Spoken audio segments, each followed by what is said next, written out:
Okay. So, we were talking about a tree. Okay. A tree that we have embedded into a glass lens. How did we accomplish this? We scanned the lens until we found a sector of the. Well, no. Well, okay. We made a block of glass. Okay. We scanned the block of glass until we identified we identified a lens-shaped region of glass where that was centered on not glass, and where there was only one sector of not glass within the lens, to our judgment, to our modes of inquiry. There was only one spatial distribution of not glass in as a subshape, subvolume of a block of glass. There was a lens volume that is centered on not glass and does not contain any other examples of not glass. Okay. Then we, by some process or other, we cut away all of the remainder of the glass.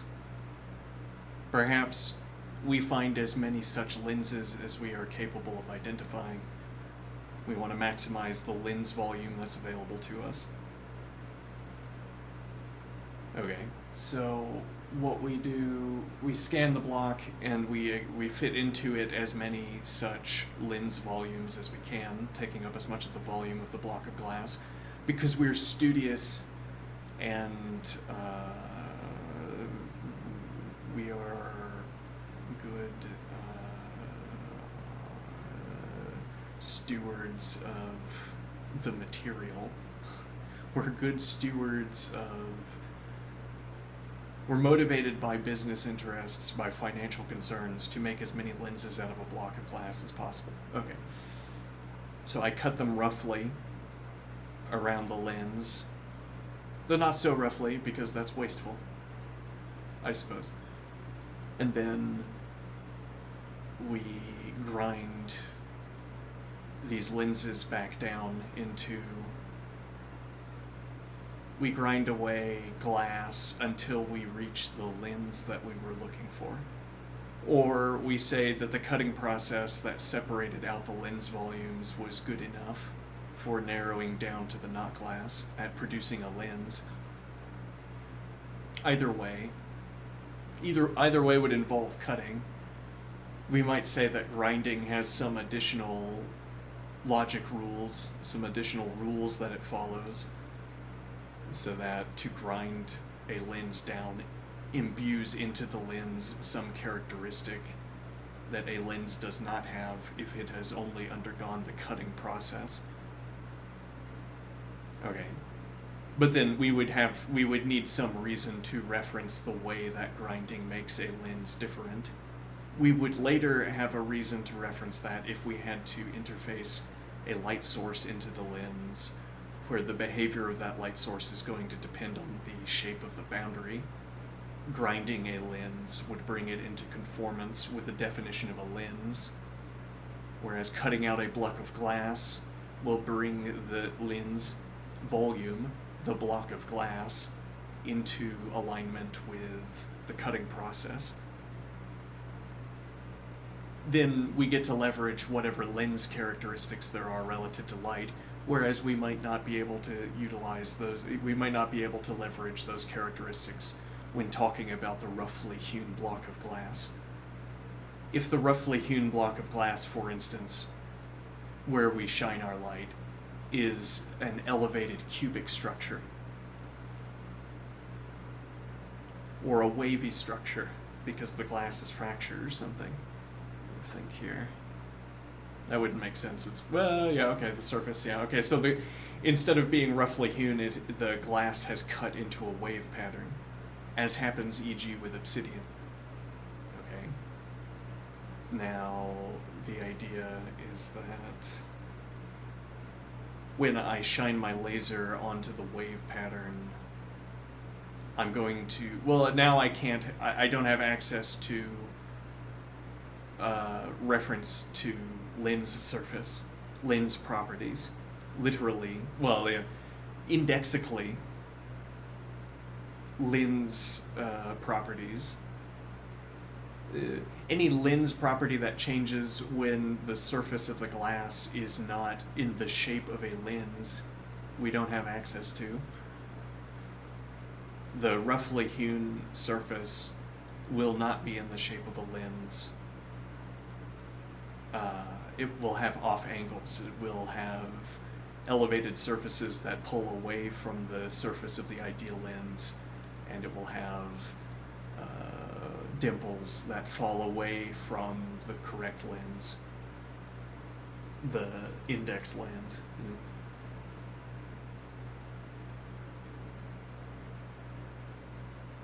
So then we have to, as it were, if we have a ground lens, we can merely check whether we can see whether the lens is behaving as we want it to behave when we introduce the change source.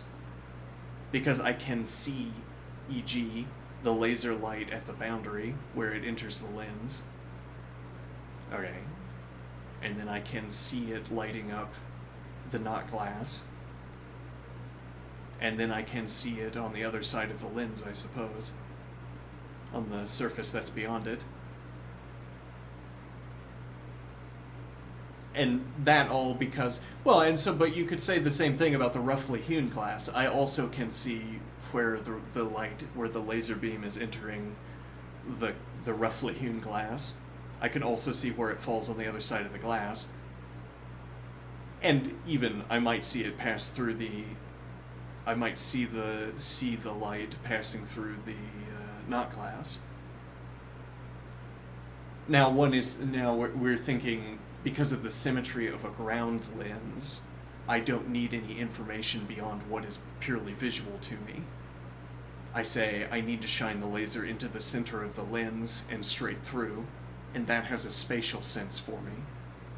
Whereas a laser painting on the roughly hewn surface, we have to select. I mean, if I overlaid a grid over the roughly hewn surface and identified a position on the roughly hewn surface by talking about a position on the ground surface, and then I shine a light where that tells me to shine a light, my light might strike an elevated surface that redirects the beam away from the not glass in the center of the lens, and then centering the light on the roughly hewn surface would not, centering with the same sense, with the same mechanics, with the same machinery, centering the light on the roughly hewn lens is not going to, it's not going to deliver the stated effect of having the light pass through the not glass. That is at the center of the lens still. I mean, is spatially in the center of the lens. So what we're saying is that the surface on the roughly hewn lens, we would have to reference the topography to inform us about where to place the laser, the angle at which to input it, and where to shine it, so that we could target the not glass in the center of the lens. Then we could have the same property of directing the laser, or directing light source, whatever, directing the laser to the not glass. The same regularity we get without scanning the surface when we merely point at the center of a ground lens and know that it's the center, and then pass the light through it. The lens buys for us this scanning process that we otherwise have to perform.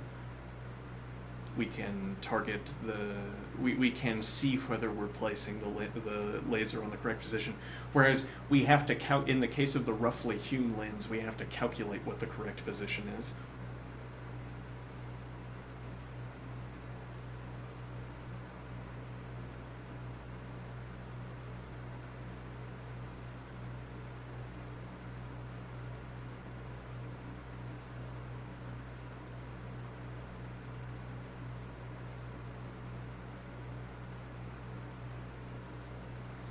So what we're saying here is that grinding the lens for now we will associate with enabling us to use our intuitive conception of geometry to inform our activity. We get to use our indexed definition for a lens to calculate in advance what will happen given a change to our input.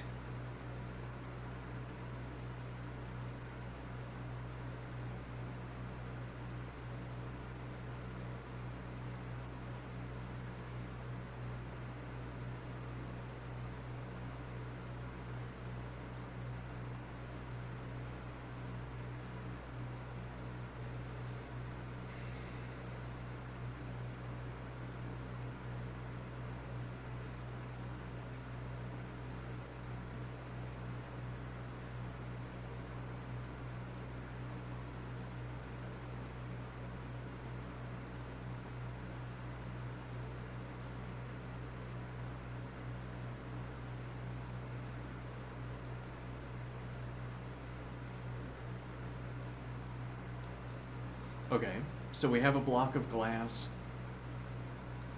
We identify lens volumes. We cut them out of the glass. And then we either grind them or we don't.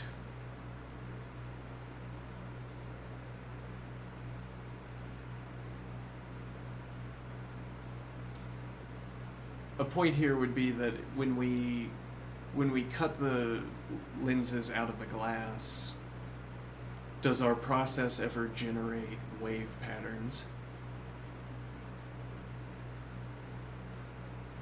So we're wondering, roughly hewn lens case, we imagined that as dull cornered facets,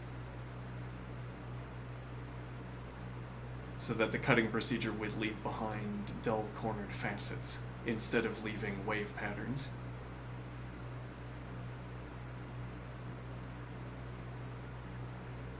Wave patterns, you would have to look at Obsidian.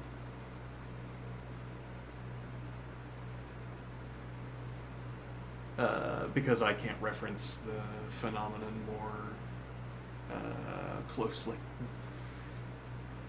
or in by an alternative method.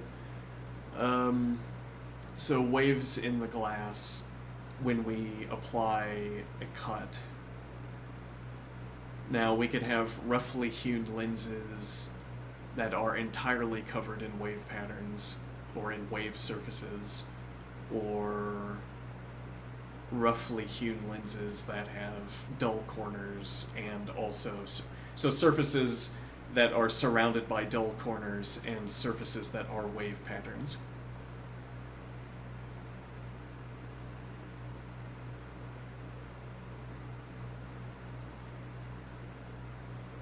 The idea of grinding the smooth corners is much more appealing than the idea of grinding the wave patterns. In part, I think that comes from, I'm imagining being a lens grinder and grinding a wave pattern. It seems like that would feel horrible under the hand.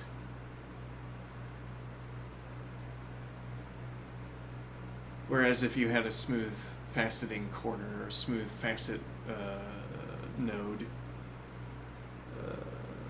angle, whatever,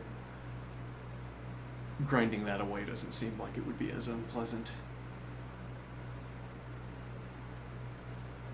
I'm wondering if an interesting optical effect would emerge, an alternative to faceting, if you could cut these lens volumes in such a way that they wouldn't be flat surfaces, but I want to say every flat surface on the roughly hewn lens is wave pattern.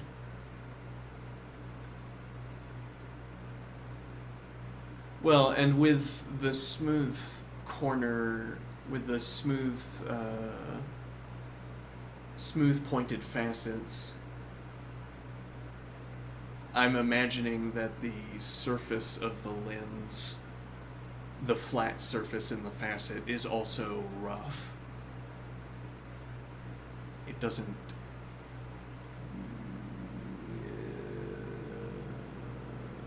unpolished, I don't know. Maybe the idea being that you don't have to polish glass where where a surface is a wave pattern. That prior to polishing, the cut facet has... it doesn't allow so much light through. It's not as translucent. But the wave pattern glass is as translucent as a polished facet.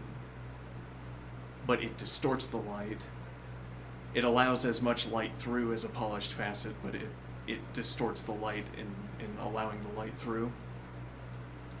And now, as there is the interesting phenomenon of light reflecting in a diamond, light reflecting in a sharp faceted, a polished faceted gem, the corresponding or grammatically related phenomenon of light passing through a gem that is covered in wave surfaces instead of flat surfaces.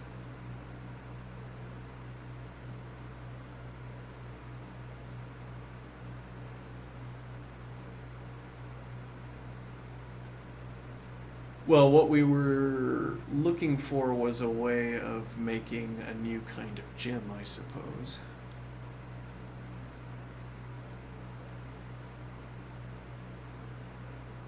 I mean, you can facet glass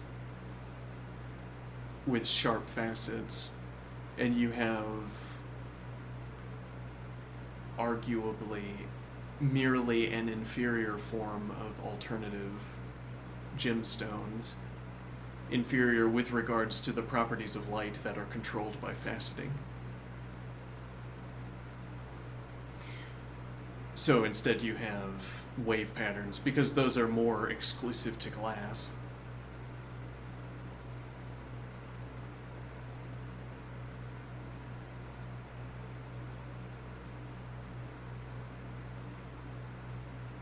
And now the point is, it's like asking how would glass have to be formed in order that it was a gem, like how carbon can be formed into a gem. Though that's not a comparable question, because why wouldn't you instead say how a silicate can be formed into a gem instead of carbon?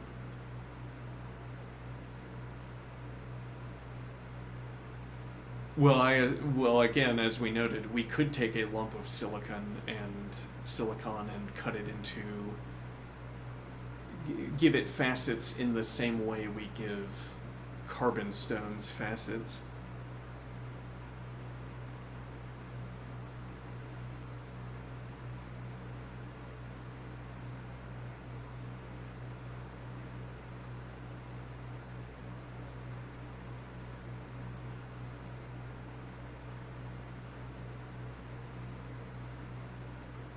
But we're saying now, when the silicate isn't... Well, but... We're leveraging this property of glass, this way it shears, leaving behind a wavy surface.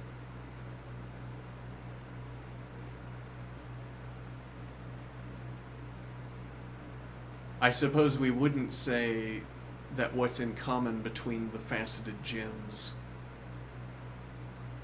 is that...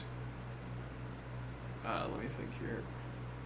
What's common between the faceted gems is the way they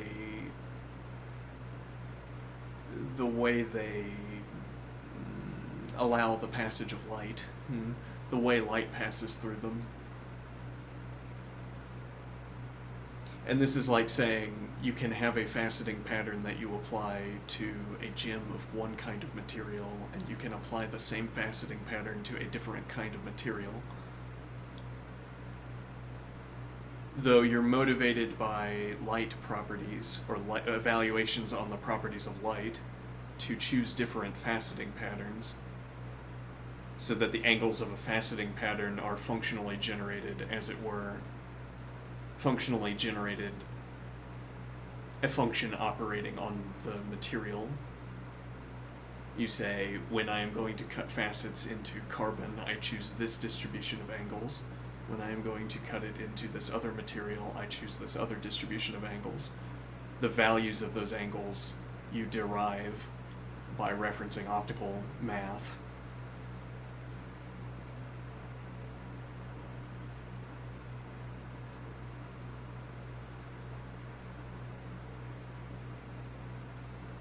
And now the way that a material is reflected in the structure of the gem, the way that the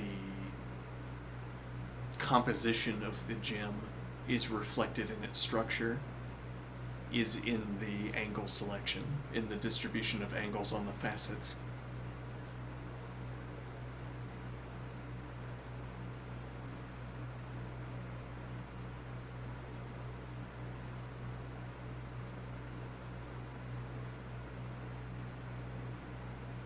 And now, the material quality of glass will be reflected in this new kind of gem, not in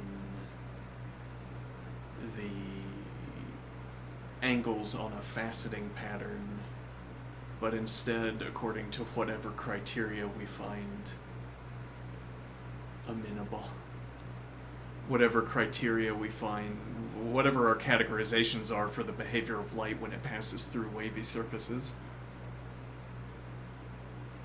So to say, we would develop a new collection of angles, because notably what's in common between the two cases of sharp faceting and wave faceting seems to be that we can have the same wireframe, and then the surfaces between the wires differs.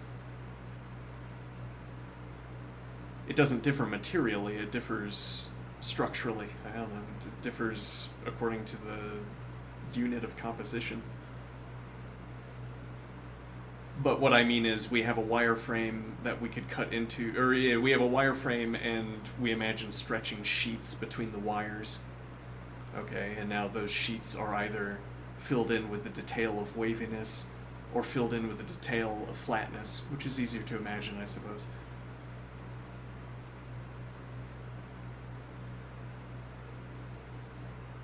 Now, so I could imagine a gem that is, it's okay. Yes, you start with a wireframe of a typical faceting, but then every of the surfaces is a wave pattern instead of a flat surface.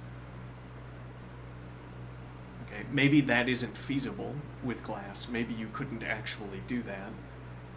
But then what I think you could do, if you started with a sort of native, tuned, wavy faceting, so you identify your wavy surfaces, you wireframe them, and then you produce a sharp faceting in another piece of glass. The idea would be that you can always take the relationship in the other way. If you start, so we suppose, if you start with a collection of wavy surfaces, you could take a nude hunk of glass and cut back to the wavy surfaces but leave a flat surface instead.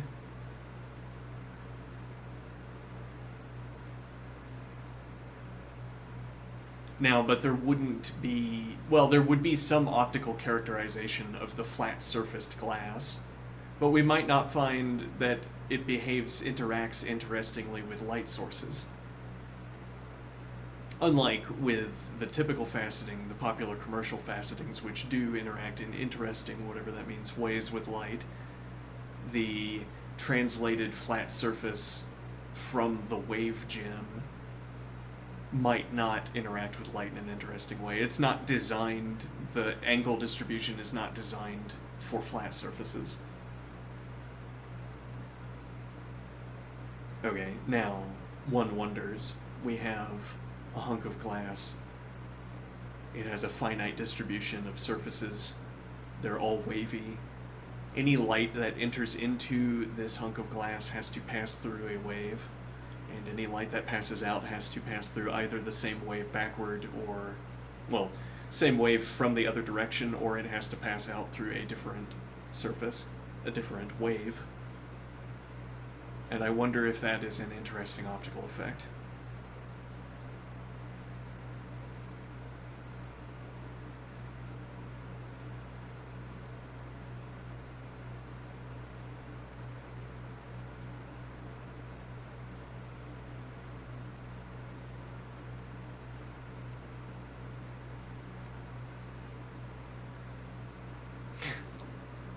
Hmm.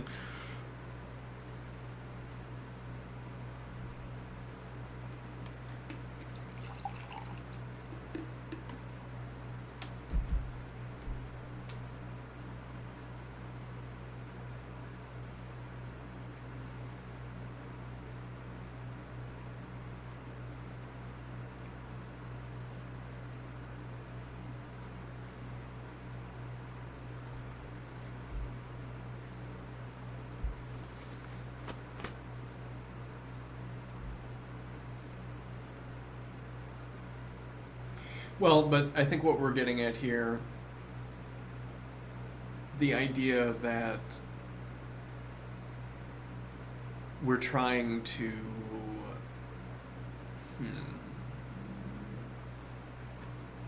this structure that we're encoding into the glass, that we're coating the glass with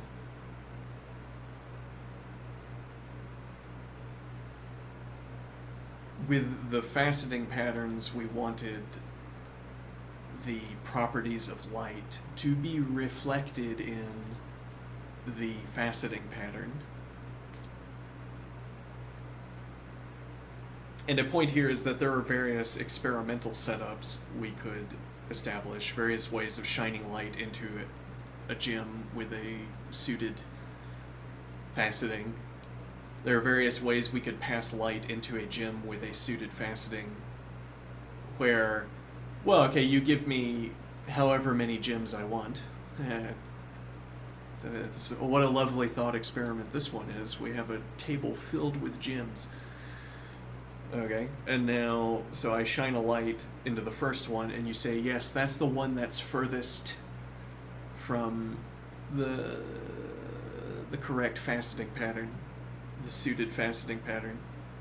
It's all we started with all the same angles on our blueprint, and then we adjusted the angles away from the correct faceting angles.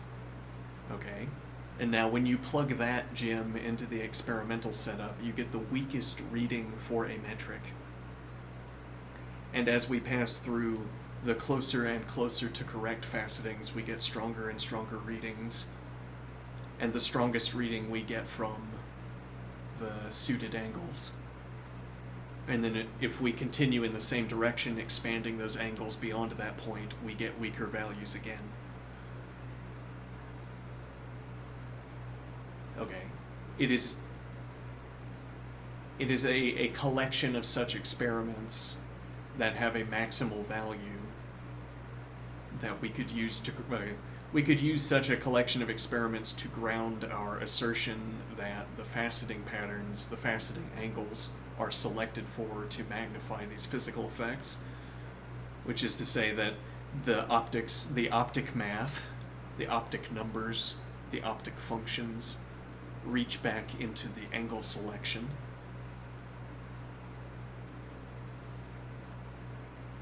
The angles are like a way of referencing the physical effects, the optics effects. And in succeeding at referencing the optics effects, we get to maximize certain metrics. And some of those certain metrics correspond to prettiness. It's like a cross-section of the values that are maximized by this faceting is what dazzles you when you look into the gem.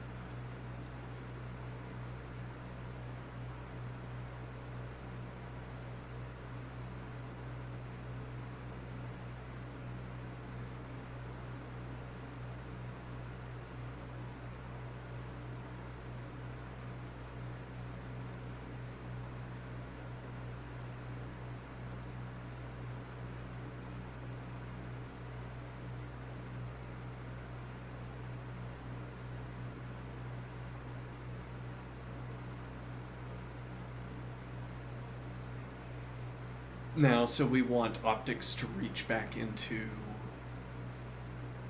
our distribution of wavy surfaces as well. There's still something we want to call the angle between surfaces, and thence an angle distribution. And we suppose that the optics of that there is also something here that constitutes a reference to optics math, optics numbers. But what are the angles? I don't suppose they would be the same as if we had flat surfaces instead of wavy surfaces.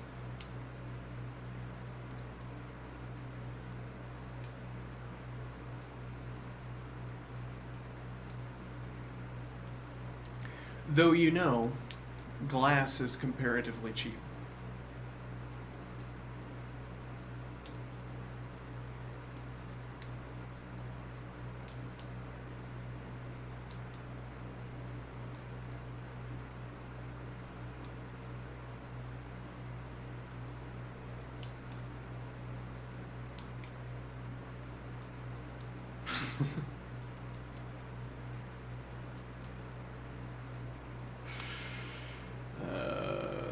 A scene.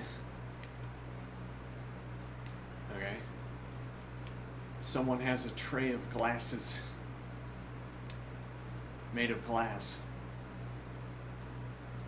All right. At a commercial site. All right. Person drops the tray. Glass on the floor. Quick, call Mercury.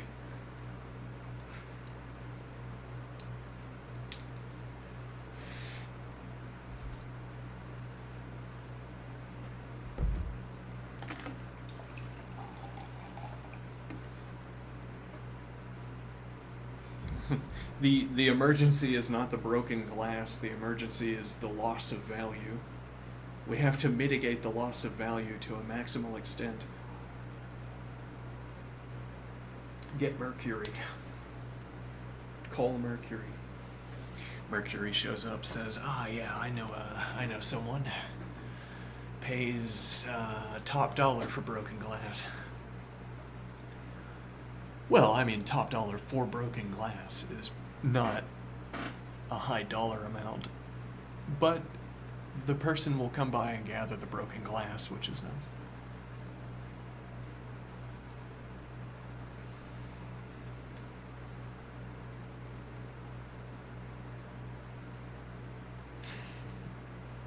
Our next project, operating a glass kiln out of a basement.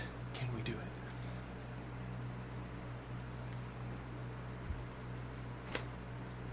I think kilns are about hardening where we're a glass furnace.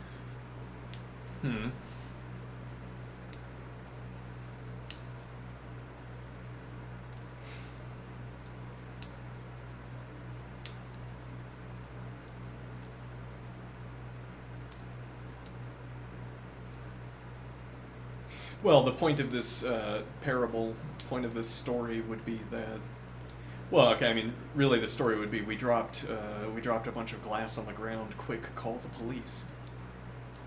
Okay, call the insurance agency. Okay, the ubiquitous insurance agency. Okay, and they show up. Okay, and they say, that's a lot of glass on the ground. Yeah, a lot of glass, a lot of broken glass. And now there's the task of recuperating as much money as possible from the pile of broken glass you have.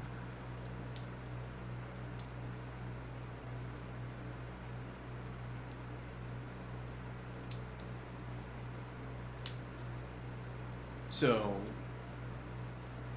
the sort of time of use value of knowing someone who knows what to do, or knowing someone who has who's willing to pay for broken glass in this case, knowing someone for whom your mishap is a profitable opportunity, as opposed to call the janitors and who are not as experienced at removing broken glass as the person on the edge of town who has a glass kiln and makes things out of glass. We call him the specialist, and we can pay less.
This idea that yes,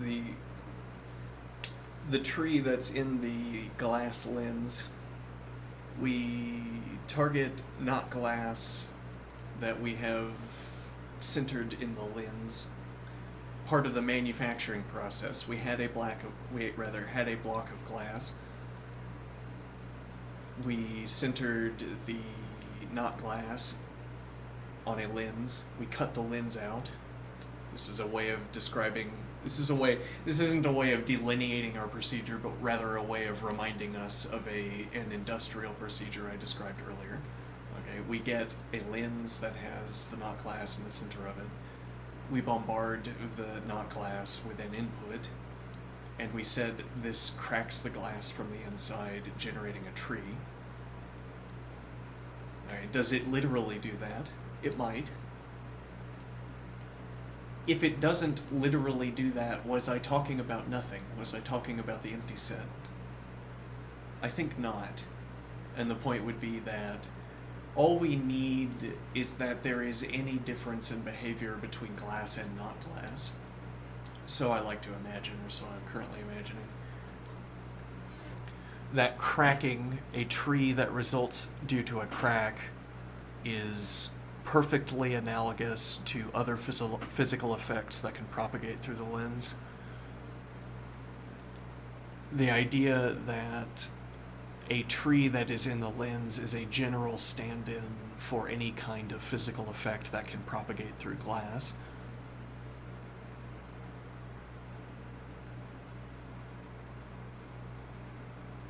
So we're saying any difference between not glass and glass at least sets up the grammatical possibility that there is some input we can pass through the glass into the not glass,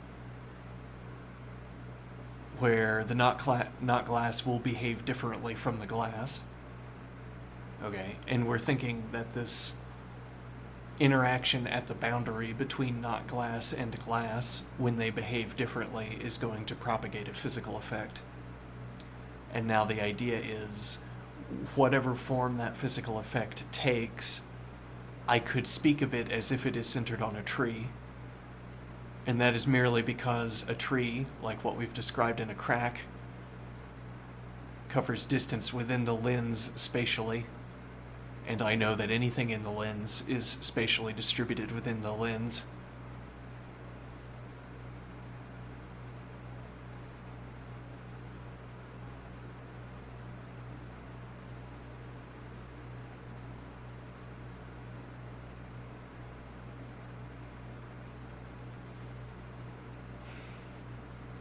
The idea being that a tree structure could be a useful way of storing physical effects, storing a catalog of changes regardless of whether that tree lines up with a crack.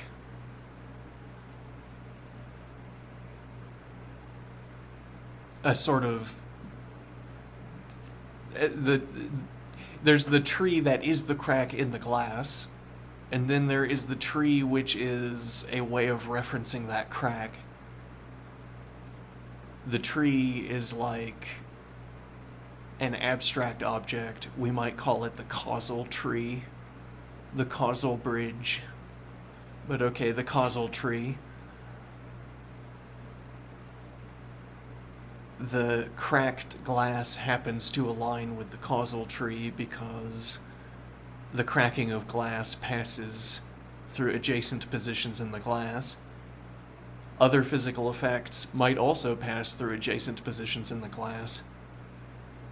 And then the tree for such a structure would also be spatially distributed like a tree, like a branch, at any rate. The point here is that the role that the abstract tree serves in referencing positions in the crack, other trees could serve for other distributions of physical effects.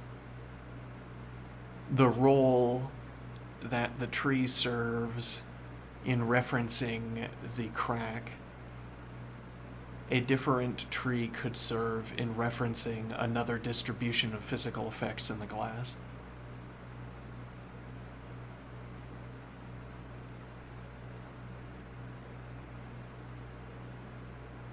Well, so the case where we have a rainbow suspended in the glass because, for instance, heat radiating out from the not glass changed the color. I could find a reason to embed a tree in that as well. Or I could embed a tree into that color distribution in such a way that I can reference the distribution of colors cheaply by first pointing at the tree, so that wherever there was a tree branch, if there was a line emanating off the branch, I could reference color as distance on the line, e.g. And this is what it would be like. Well, it's what it would be like if I focused in on one of the branches and heated it up there. Now the distribution of color is whatever emerges when I heat up that branch as I did, or with whatever input values I chose. So the idea is that for any radiating color distribution in a lens, instead of a crack, I could design a tree with a rule set for color emanating off of it, and then when I input into that tree, I would get back the color distribution that is actual. An imagined tree, unlike the cracked tree, which coincides spatially with the presence of the crack, this heat tree would not correspond. Well, it would be embedded within the heat, one supposes, encased in the heat, in the suspended color, because the story we're telling is that the heat radiates outward from the tree. If it's radiating outward from the tree and stains whatever it passes through, then the tree must be inside the heat cloud. Okay, so this abstract tree, which is what could have been there and which we could have bombarded with input to generate the heat cloud, is not there in fact, but it is nevertheless a cheap way of referencing the color cloud. So we suppose. It's another way of referencing the color cloud. And this saying referencing positions in the color cloud, in the same way, again, that the abstract tree for the crack is useful for referencing positions in the crack.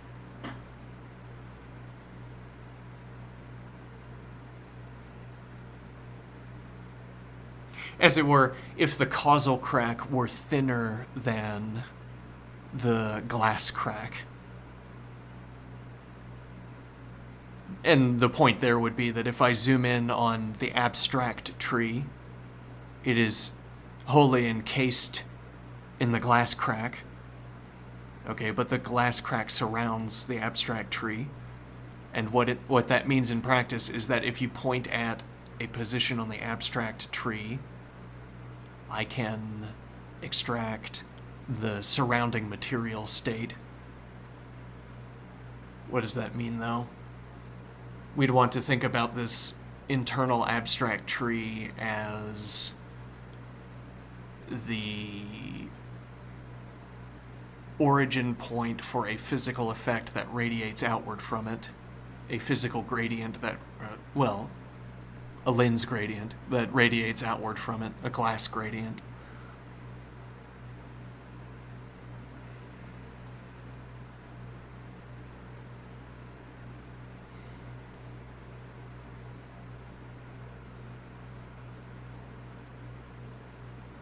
And then the idea is the reason why the abstract tree is thinner and encased within the crack is that I don't need all of the details of the crack in order to generate an image of it that is indistinguishable from it.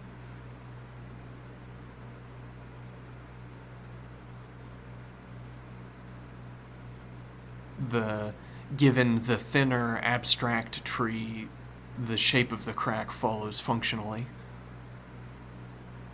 Though that coincidence is obtained by carefully selecting the thinner abstract tree by referencing the crack.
Interesting.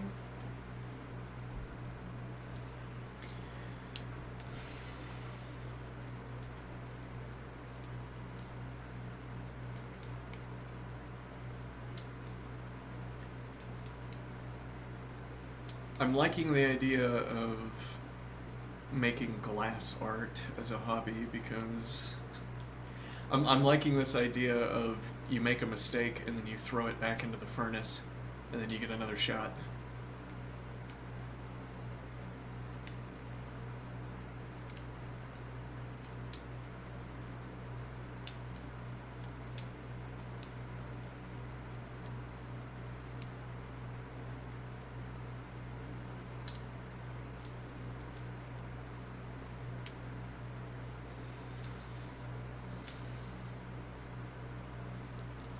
I'm thinking of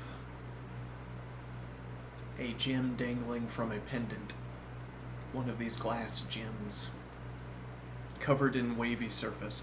Yes, but not... Okay, I mean, there's a temptation here. Okay, so you cut your glass gem. It has wavy surfaces, but it's like an arrowhead.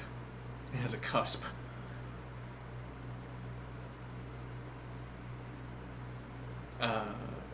And furthermore, it has a flat edge, but that's hidden inside of the pendant. Hmm. And now you have either one or both of the sides have a wavy pattern on them, but there are only 2 or maybe 4 sides. Whereas we're thinking of sort of like you have sort of column crystal pendants. People wear crystals that are columns. Okay, it's extended like that, but it's faceted. It's faceted with wavy surfaces. Now, though, those column crystals are conveniently grown by nature, so the manufacturing process is much cheaper. The gathering process for the material is much more expensive.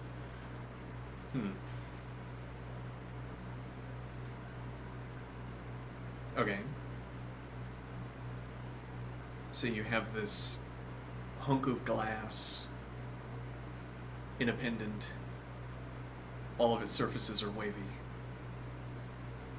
Now the the realizability question is that, does it look interesting?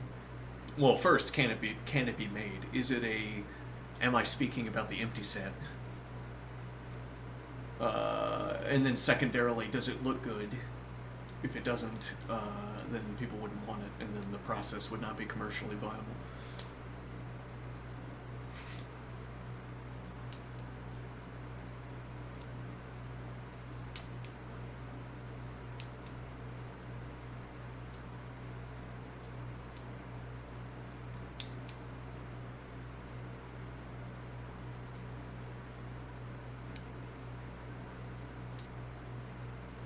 Yes, well, so this is now mixing 2 ideas.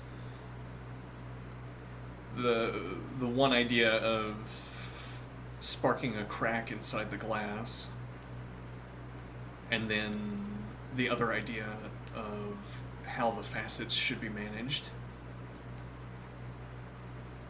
It's not obvious in advance that we would want, like, if we have one of the sparked crack lenses, it's not obvious in advance that we would prefer having the wavy pattern over a flat faceting pattern.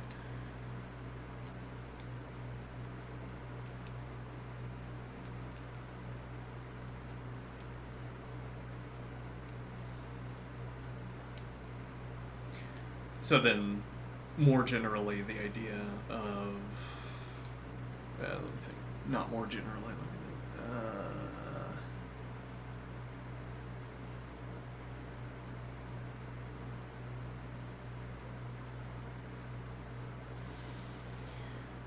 Let me see here.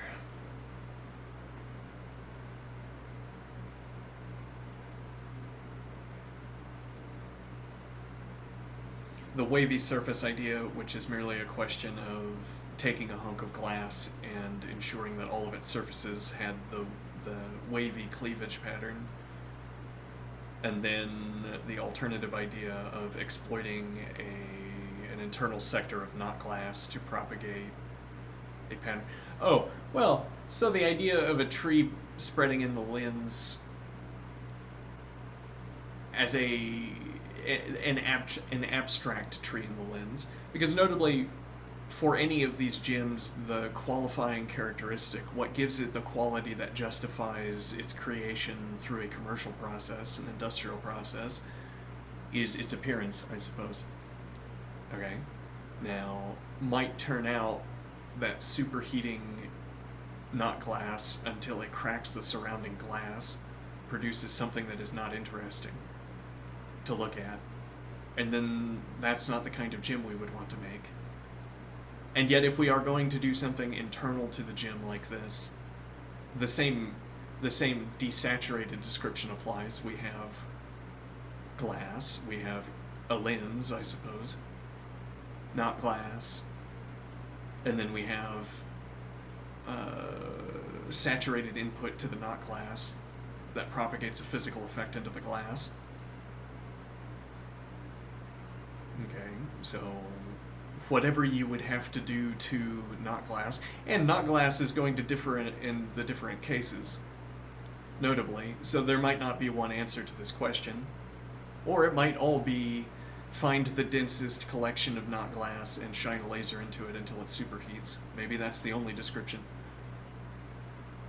Or it might differ between whether the not glass is iron or the not glass is whatever.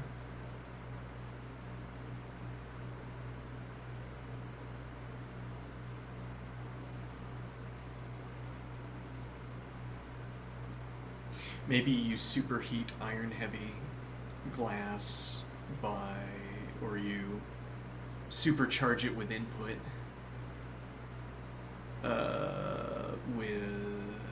through magnets, for all I know.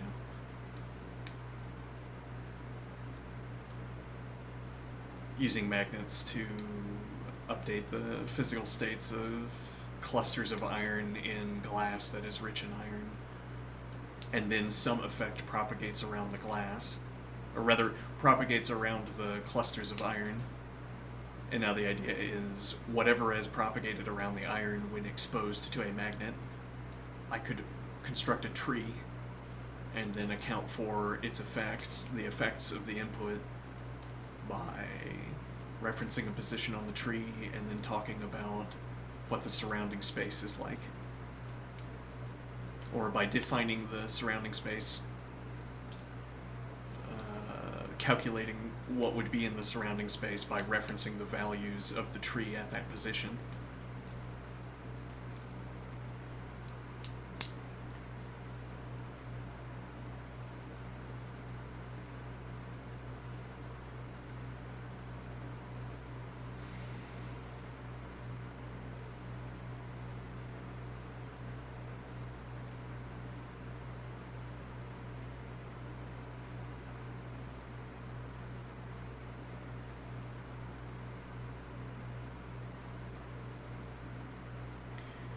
Now, though,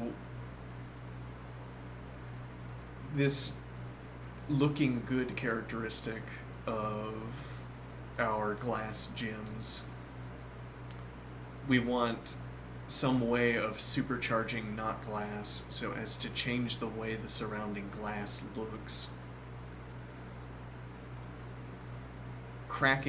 Internally cracking the glass presents itself as an idea because it is visual.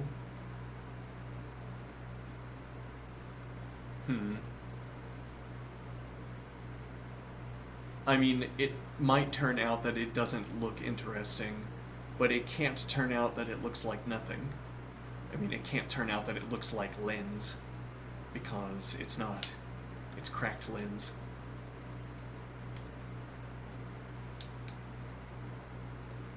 Well, and if nothing else, if you could propagate these micro cracks through glass. Yeah, so what I'm imagining is, okay, you get smaller and smaller micro cracks, we zoom really far in and we're propagating micro cracks through the glass, and then we zoom out and it's colored. But how could that be? What can you be cracking into the glass that would give it color? And if there is nothing you can crack into the glass that would give it color, then it is not going to be gradients of color that we find interesting in the gemstone. We might have to find the cracks themselves interesting. Though again, one imagines ringing circles. One imagines crack constructions of arbitrary complexity, somehow conjuring description satisfaction status out of the air. If we can make the branching tree pattern as intricate as pleases us, surely there is a way to make something that looks interesting or has color.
that tree idea with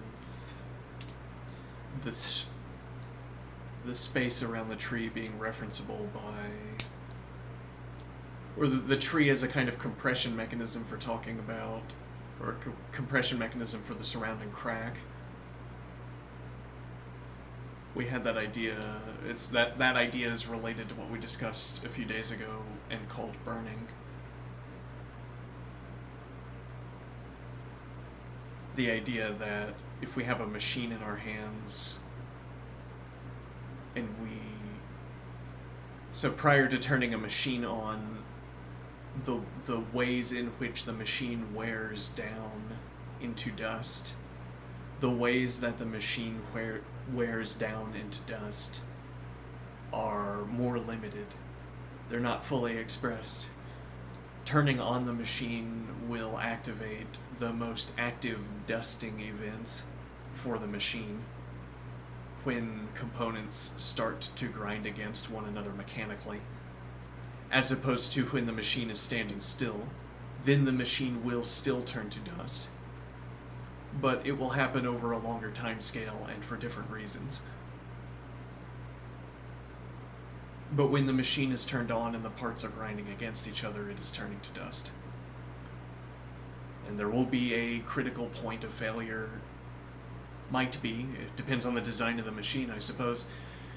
With a naive factory machine, there will be a point of failure where a part wears through, and then chaos propagates through the structure of the machine.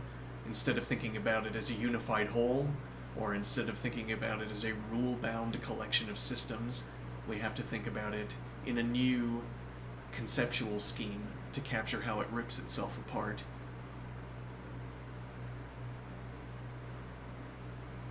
Now, so the analogy for burning is that we build the machine and it's in a kind of stasis, then we turn it on and it begins to dust itself.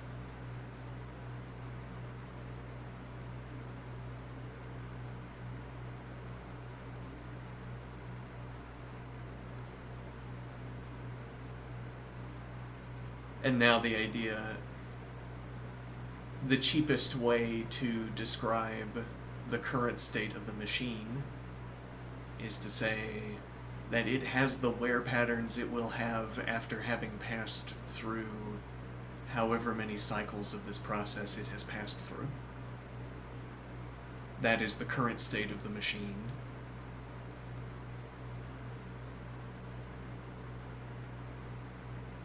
Similarly, with a physical process, the cheapest, whatever that means, the cheapest way of capturing the current state of a physical system is to say it started at state 0, and then it underwent whatever processes of development it undergoes. Okay? So this is like saying, if I arranged garbage in a triangle, and it began to rot, at some point I might not call it a triangle.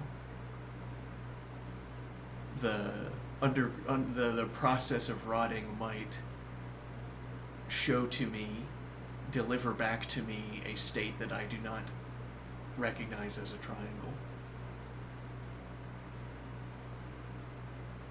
But okay, for the time scales of rotting food, e.g., or trash, over the time scales for rotting food, my arrangement of the food into a triangle is not a relevant time span. I might have food that is still edible, for instance, not yet in a full state of rot, and I place it in a triangle, and it's not going to turn brown, turn into rot over the course of my placing it into a triangle. Rather, that's going to take place over several days. So it's as if, from the perspective of rotting, time is frozen while I'm arranging the triangle. And now, our accounting for the state of the shape, our state of the object, is that it is rot wrapping a triangle.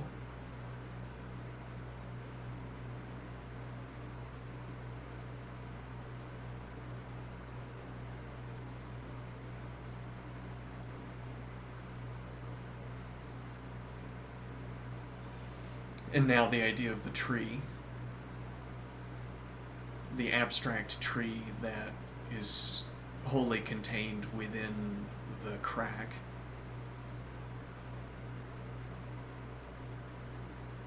We have crack wrapping around a tree. The tree is wrapped in the unfolding of cracking in glass.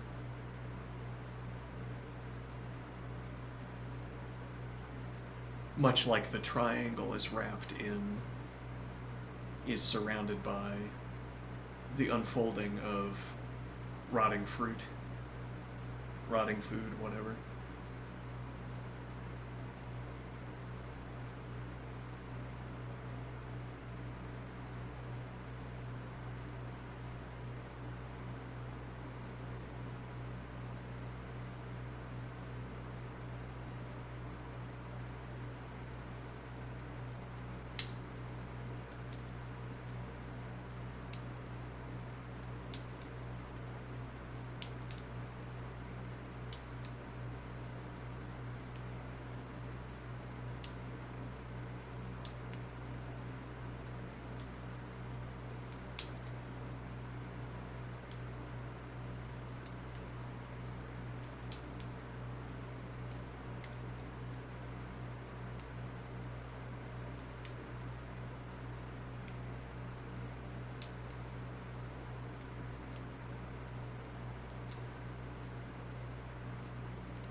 The idea strikes me to set up a workshop. See, I'm not going to make the mistake of the various lens grinders. I'm not going to be in the same room as the lens when it's being ground. We set up a workshop. We got cameras on a kind of... Yeah, well, I can enter the shed to set up the experiment, and then I go back out. So we have cameras closed in on hunks of glass, and then we perform experiments with robot arms. We rotate the glass into positions relative to various input devices, like hammers and chisels that are hooked up into machinery. And then we apply the well-defined input. Okay, maybe we try to deliver these lenses into position in a comparable way each time, so that we can get a sense of what each input means. And now we can... I guess I'm dreaming myself working in front of a computer, coming up with conceptual structures to account for the interface between a chisel and a piece of glass, so that we could come up with rules to follow in order to generate the kinds of cuts into the glass that we want to make. And then manufacturing these gems. Yes.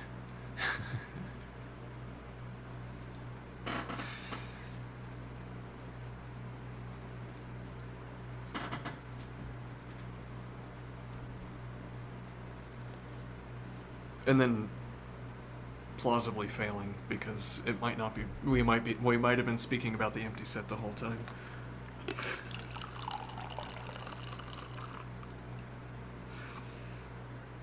Wouldn't the world be more interesting if there were no empty sets?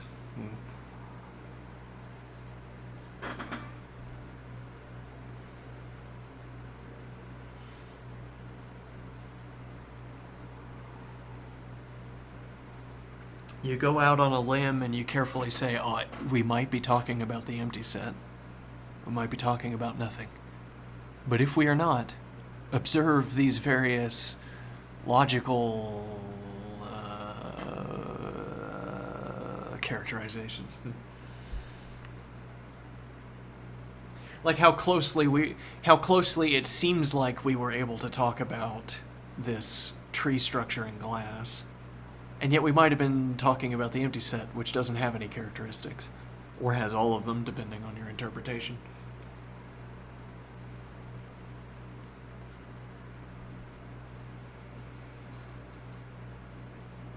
Then what were we talking about? Maybe we could put something other than glass under the microscope and have been talking about something.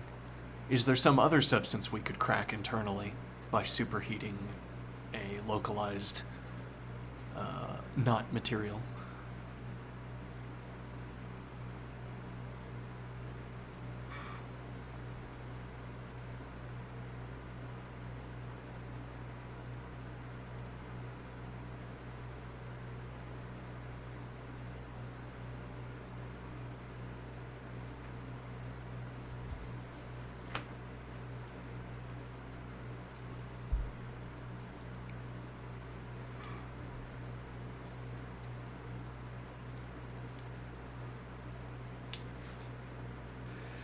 This is what it comes to. It's been about the gems all along.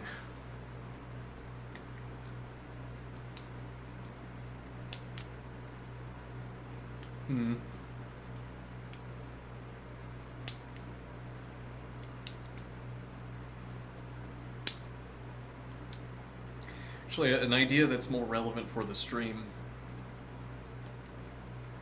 that I've been considering recently.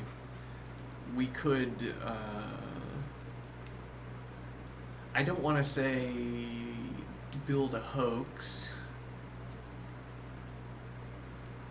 It wouldn't be a hoax because it would be labeled as a hoax, or it would be labeled as a show. And the idea is that these wondrous descriptions I have, I poke and prod some piece of hardware into filling the screen with something I could have been talking about.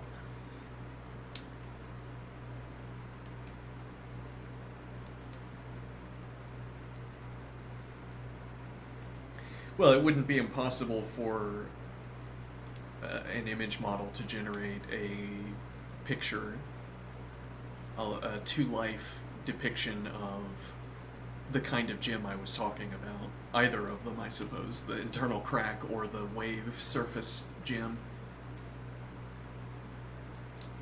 Again, what remains just beyond the generative capacity, we look at the picture of the wavy gem, and is it interesting looking? Well, no. I mean, the generator could fill the wavy pattern with color, for instance. So we look at our wavy pattern gem, and it's filled with color.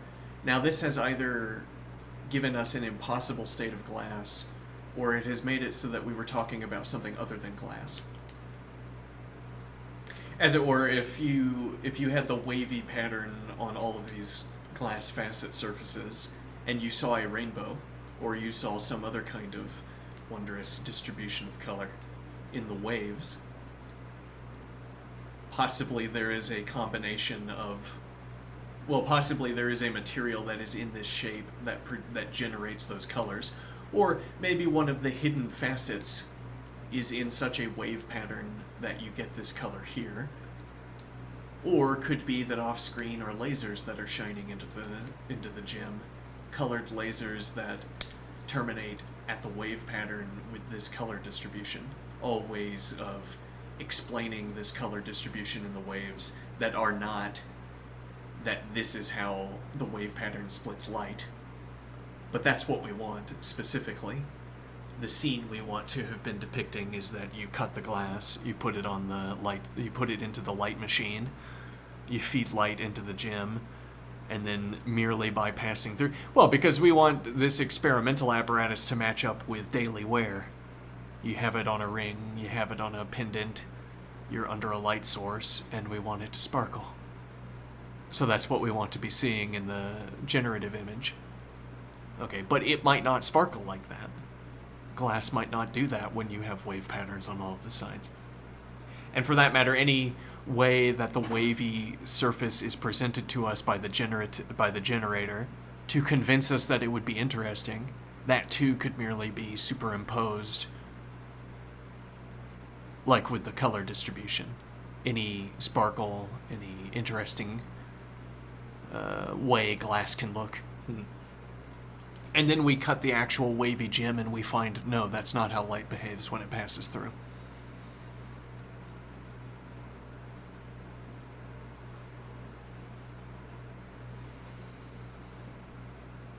Okay, now, but our experiment gets to stop when the generator gives us the image that looks interesting. I say, the experiment was a success. We did obtain the interesting gem. Isn't that interesting, chat? A hoax, yes, as a... well, performance art. Clearly labeled as such.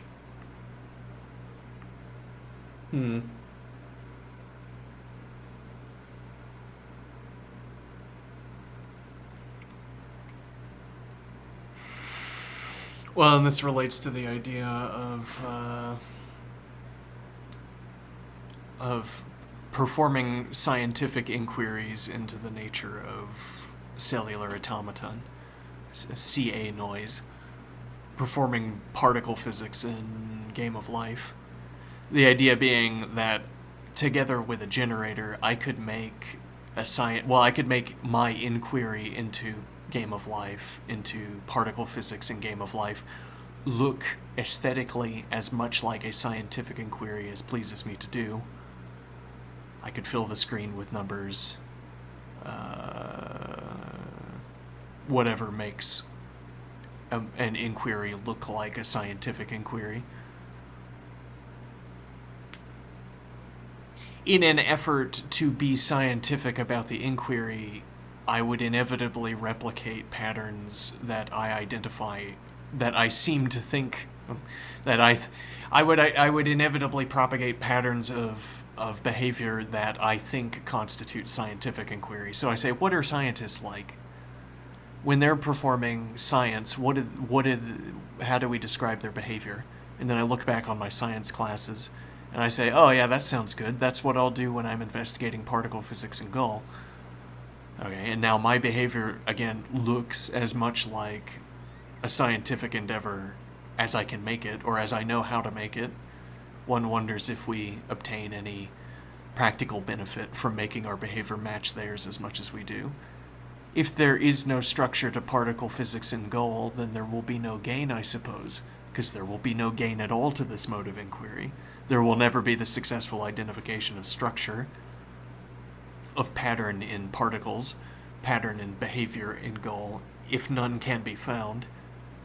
But the successful identification of such patterns of behavior is what justifies a scientific inquiry. So as much as our behavior might look like a scientific inquiry, there's no guarantee that we're getting the benefits of undertaking such a labor, or of appearing to be like scientists. Now again, though, in the hoax, we forego with caring whether there is a benefit to looking like a scientist.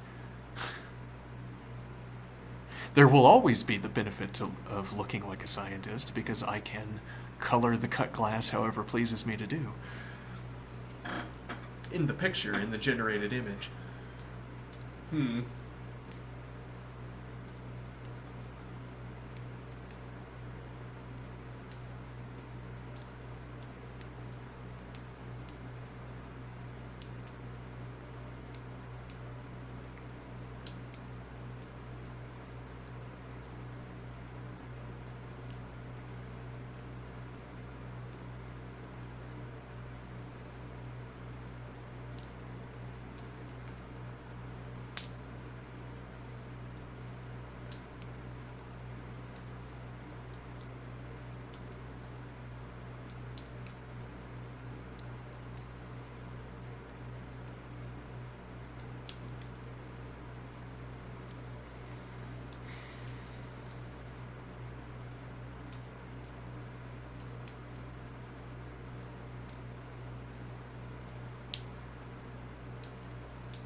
In what?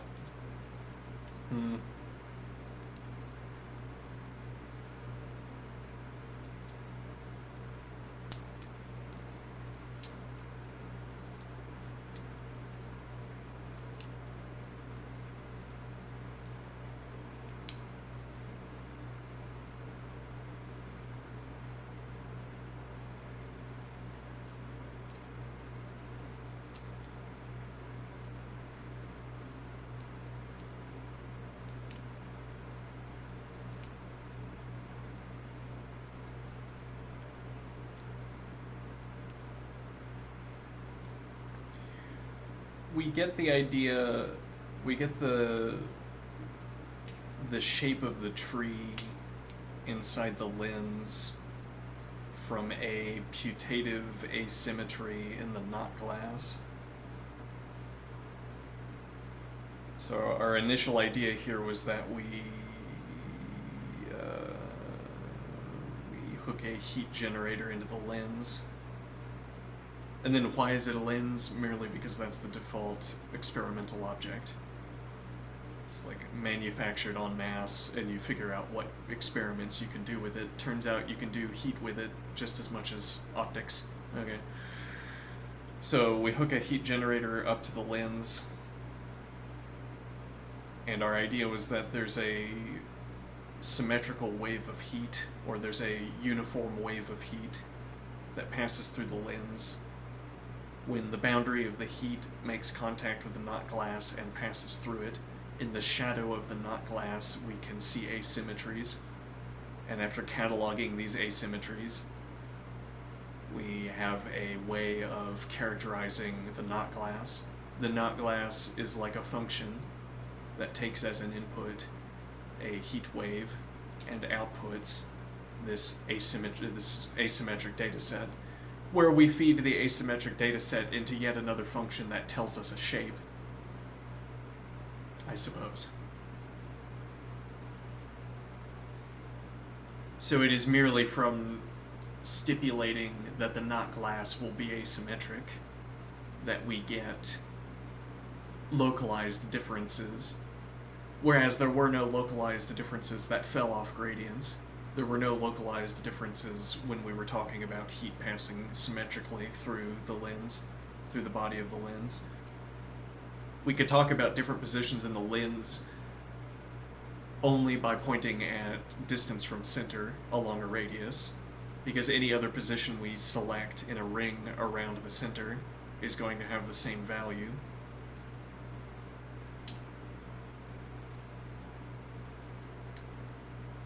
Supposing the glass is perfect, yeah, as usual. Okay, so now the idea that the tree has a shape, a non-symmetrical shape, and the idea would be, so we speculate, the idea is that there are, as it were, poles in the knot glass that accumulate change input, okay, and then discharge. And the idea would be that the knot glass is serving as a focuser, serving as a lens inside the lens. It's serving as a lens to refocus the heat wave in a different way, or whatever change input we've selected. Focuses the input to wherever, so we suppose, focuses the input to wherever the cracks originated.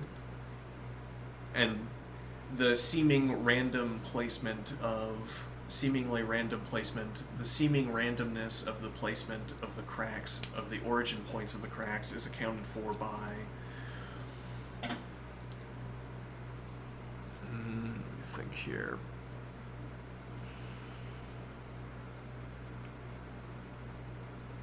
Or perhaps we can see how the knot glass is focusing the change input.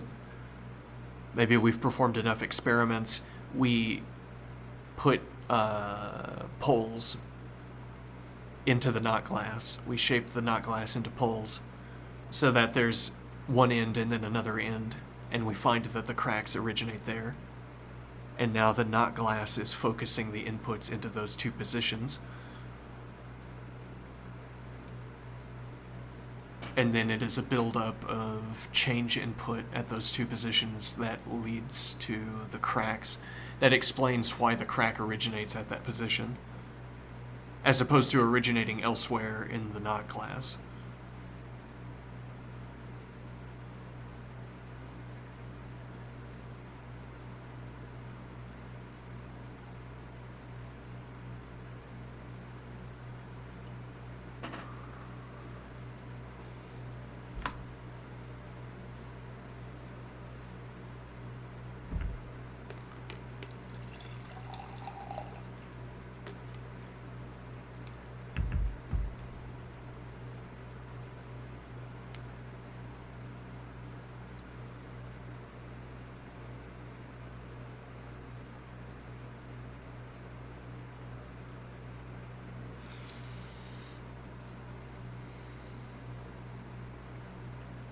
That last idea, interesting, because we have this this tool set provided by Symmetry for talking about distinctions between positions in the lens. So, for instance, when I say we have we centered the heat source on the lens, center of the lens, the typical center of the lens. We begin inputting the change input, heat in this case. Okay, and now I reference I choose a position inside the lens that is some radius distance from the origination point of the heat. Okay, and now that is a way of referencing however many distinct positions I can identify on a ring around the center. And now, and this is one way, or as it were, motivation for selecting different positions in the lens. When we reach the knot glass, we have to put away all of our tools, because we don't anticipate that there's symmetry. For that matter, we wouldn't, even if we thought it was symmetric in some sense, it wouldn't be glass symmetry, it wouldn't be lens symmetry, I suppose. Mm-hmm.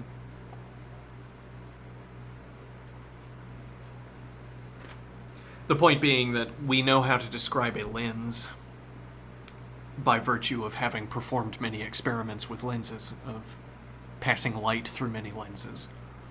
We don't know about knot lens. We don't know about knot glass. We know about glass.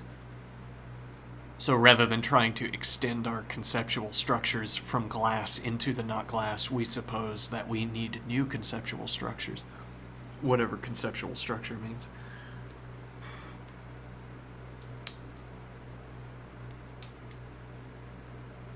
And this new conceptual structure, a mode of talking about what happens, a method for predicting, a method for guiding processes of change, a way of guiding input change processes.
There's a point about, to go back to an earlier idea about electricity prices.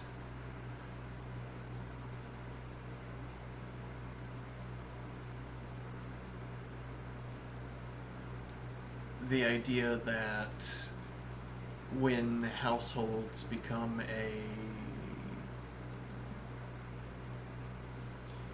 when household electricity consumption becomes small relative to total,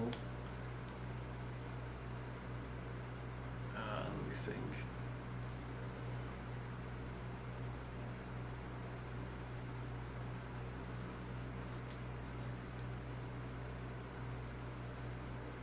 I don't know if I have an idea there. Alright, I'm gonna call it. I'm tired. Am I? I don't know. What time is it? Oh, yeah, I'm gonna call it. Okay, see ya.